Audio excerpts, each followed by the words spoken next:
Indonesia. Para pemain kami yang mengikuti kompetisi AFF sangat menderita, ujar Shin Tae-yong bagaimana dilansir bolasport.com dari Instagram pribadinya.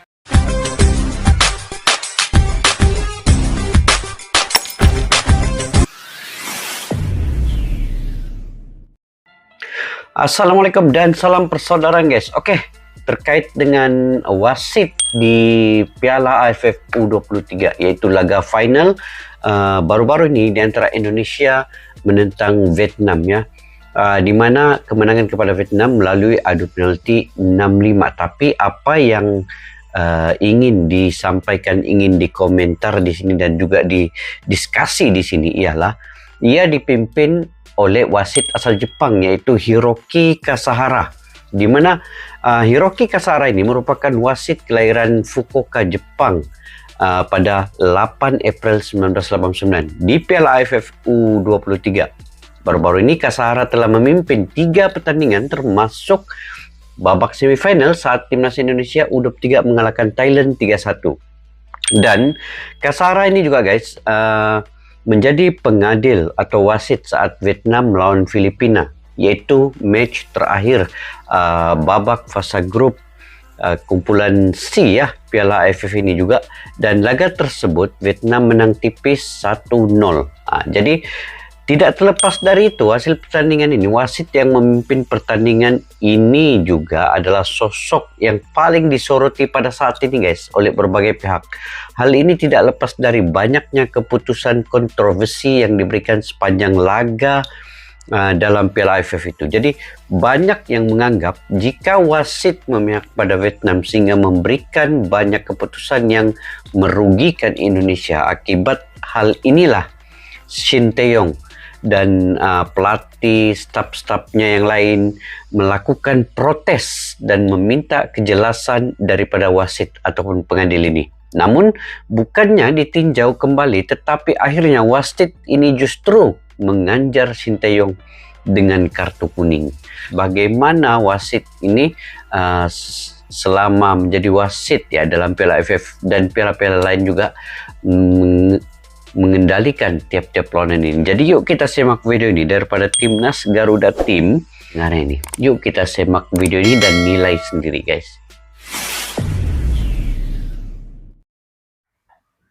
Untuk memastikan bola sepak Malaysia, ASEAN, Asia dan juga dunia akan bertambah lebih baik. Hal di sana. Oh, kita lihat ada sebuah pelanggaran berbahaya. Ya, kita akan melihat pemirsa. Ya, jelas dia tidak menuju bola, ini jelas. Nah ini jangan lupa subscribe juga channel ini ya. Makin terdesak dan panik. Malaysia ditenggarai pernah juga disarankan keluar dari AFF usai dicurangi wasit.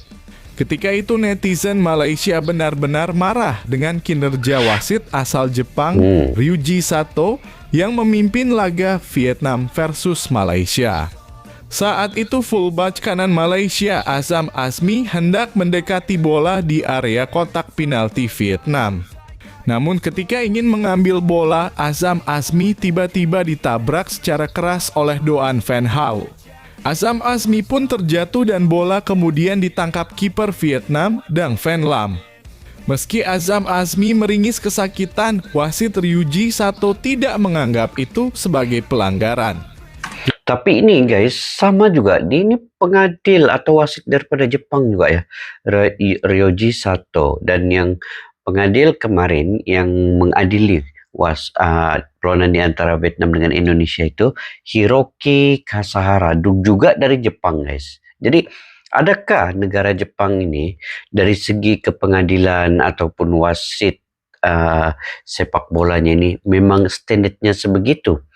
Tidak terlalu melihat dengan jelas ya pertandingan yang besar seperti ini memerlukan wasit yang punya kualitas ataupun yang adil dalam setiap perlawanan, ataupun wasit Jepang ini perlu dibantu oleh sistem VAR karena mereka juga manusia biasa ya, mempunyai beberapa kesilapan. Tetapi kalau selalunya silap, maka itu akan membuatkan kita tertanya-tanya ya, kenapa menjadi sebegitu. Sedangkan setiap kekasaran itu kalau dilihat secara mata kasar, boleh nampak ya itu ada kekasaran yang jelas. Tapi wasit tidak, terutamanya wasit dari Jepang ini tidak melakukan apa-apa tindakan ataupun hukuman kepada pemain yang melakukan kekasaran itu. Jadi ternyata Tesnya bukan makro. Indonesia saja yang dirugikan wasit AFF dari Jepang, tapi juga Malaysia pernah. Nah, kalau begini lengkap sudah Indonesia dan Malaysia sepakat Lengkap keluar sudah. dari AFF. Jadi tuntutan saya pada kedua federasi yaitu PSSI dan FAM. Tapi keluar dari AFF ini sebenarnya dia tidak banyak menyelesaikan masalah bagi saya lah guys ya. Sekarang ini perlu adanya sistem VAR, dan yang keduanya wasit-wasit daripada Jepang ini kan perlu direhatkan lah. Mungkin ambil dulu wasit daripada Asia Tengah, daripada Arab Saudi ketika mengadili perlawanan antara di Asia Tenggara ataupun Piala AFF ini. Mungkin itu lebih bagus ketimbang dengan keluar. Mungkin itu sedikit mengganggu bakat-bakat yang ada. Juga ini sebagai ajang mungkin uji coba. Biarlah AFF inilah kan, bagi saya biar dia terus dengan perlawanan pertandingan ini. Dan sebab ini sebagai uji coba untuk pemain yang ada bakat-bakat muda. Cuma yang perlu diperhalusi, dipertimbangkan dan ditingkatkan ialah wasit, sistem VAR, dan juga merehatkan wasit yang mempunyai rekod yang buruk. Itu yang perlu dilakukan sebenarnya. Tidak apa, itu pandangan masing-masing kan. Kita tengok dulu lagi guys Shin videonya. Tae-yong masih kesal pada wasit hingga minta AFF pakai VAR agar tak ada yang dikerjai lagi. Shin Tae-yong ternyata masih cukup kesal dengan keputusan wasit dalam laga Timnas U23 Indonesia Memang versus kesal. Vietnam. Selama pertandingan berjalan, terdapat beberapa keputusan wasit yang dinilai kontroversial. Shin Tae-yong langsung mengungkapkan situasi tidak Wih, mudah yang mana dihadapi ada para offside pemain begitu, Timnas gilanya. U23 Indonesia. Ini Para pemain kami yang mengikuti penjaga garis kompetisi sini pun. AFF sangat ini. menderita, ujar Shin Tiba-tiba. Tae-yong. Ini tiba-tiba bagi kartu kuning kepada Shin Tae-yong. Udah tahu. Sebagaimana dilansir Hiroki bolasport.com Kasarani. dari Instagram pribadinya. Apa yang Tapi- tidak dapat Tapi guys, ini pertama kali saya melihat ya, Shin Tae-yong ini cukup marah. Selalunya Shin Tae-yong ini dia seorang yang tenang, yang cool. Walaupun Indonesia diterjaka, dikasari apa semua, sentiasa cool ini Shin Tae-yong. Tapi pada perlawanan final menentang Vietnam ini mungkin perasaan, emosi itu sudah tidak terjaga dan terlalu banyak keputusan tindakan wasit atau pengadil ini yang tidak masuk akal, menyebabkan Shin Tae-yong inilah dia meluahkan segala kemarahannya guys, sampai dikenakan kartu kuning ya. Anda lihat di depan Anda adalah mungkin karena keterampilan Anda yang kurang atau mungkin sengaja bercanda. Lanjutnya, pelatih asal Korea Selatan tersebut mengungkapkan kerugian-kerugian yang dialami tim Merah Putih selama ini bukan tampil di offside pun. Piala AFF U23, khususnya dalam laga final.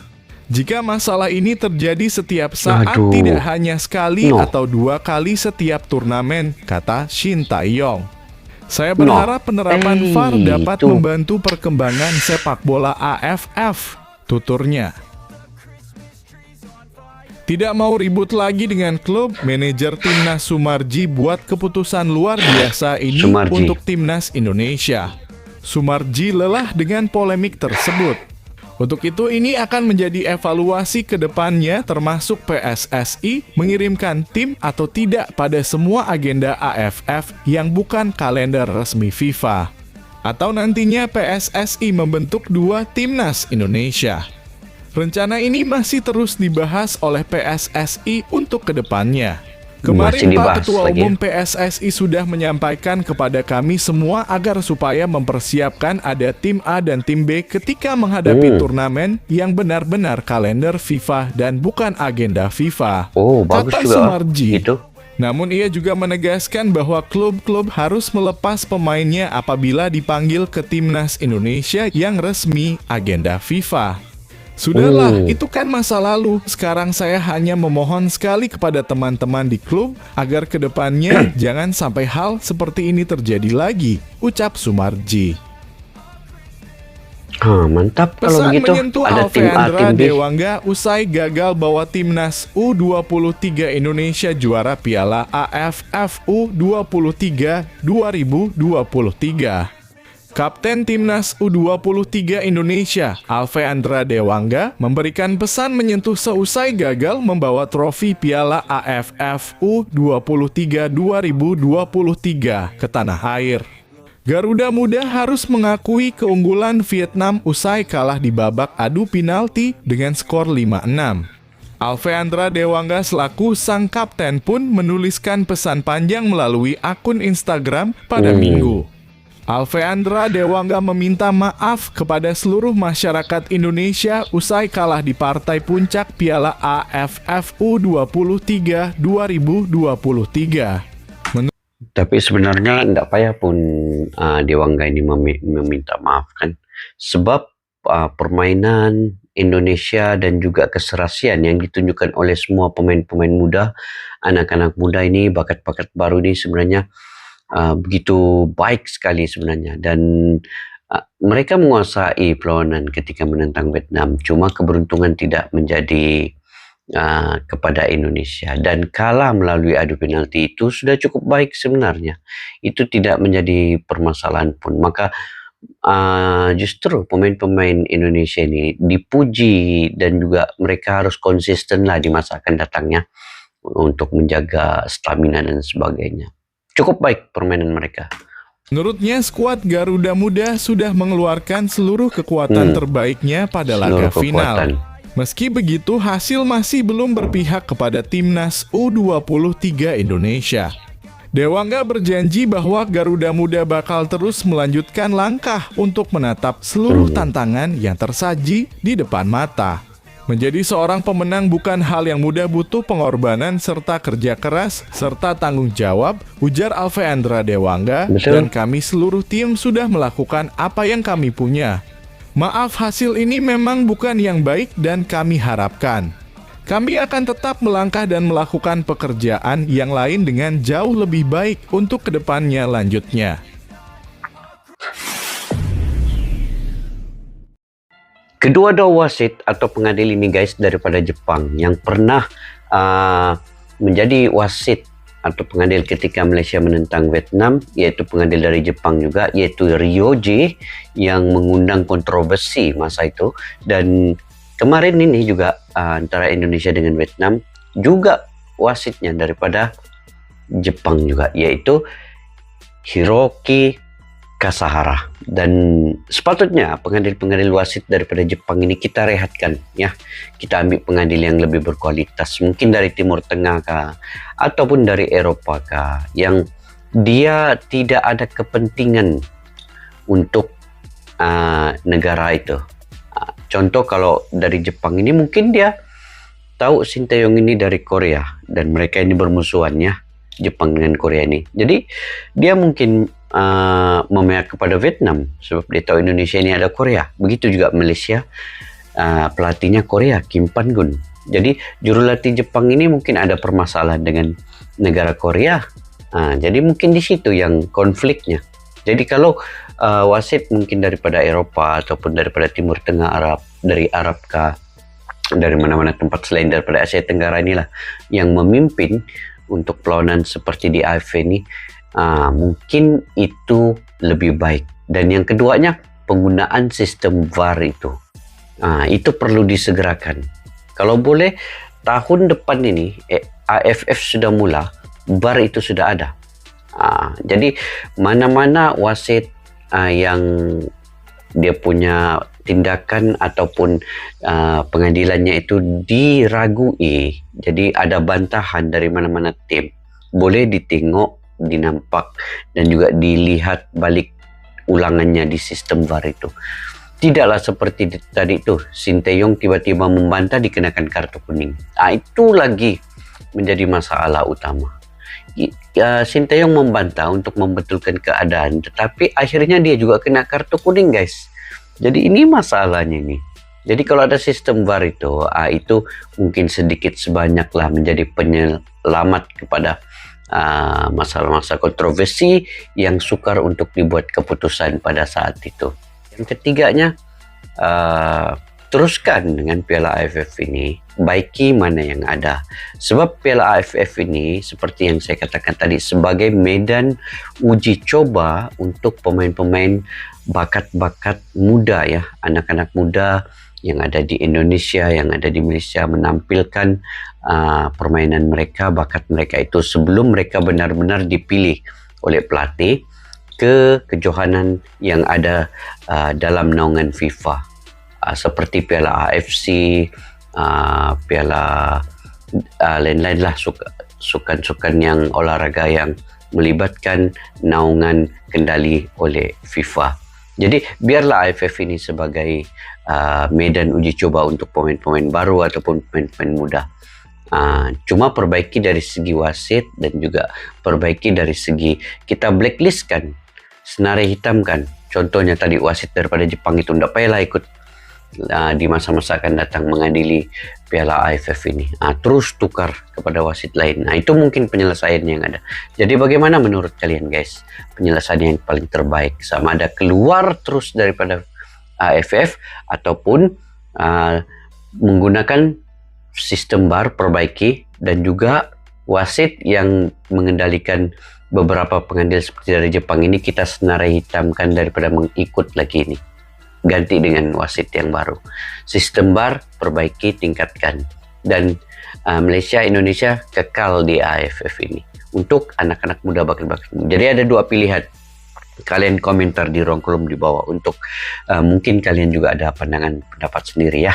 Jadi sampai di sini saja, guys, video pada kali ini. Mudah-mudahan semua dalam keadaan yang baik, dan juga walaupun keputusan kita sudah ketahui, saya juga ingin mengingatkan supaya anak-anak muda, bakat-bakat muda yang ada di Indonesia dan Malaysia ini terus berlatih, tingkatkan stamina, beri tumpuan ke kejohanan yang lebih besar seperti Piala Asia dan sebagainya untuk ke masa hadapan lagi. Sampai kita berjumpa lagi, guys. Majulah sekalian negara. Assalamualaikum warahmatullahi wabarakatuh. Bye-bye.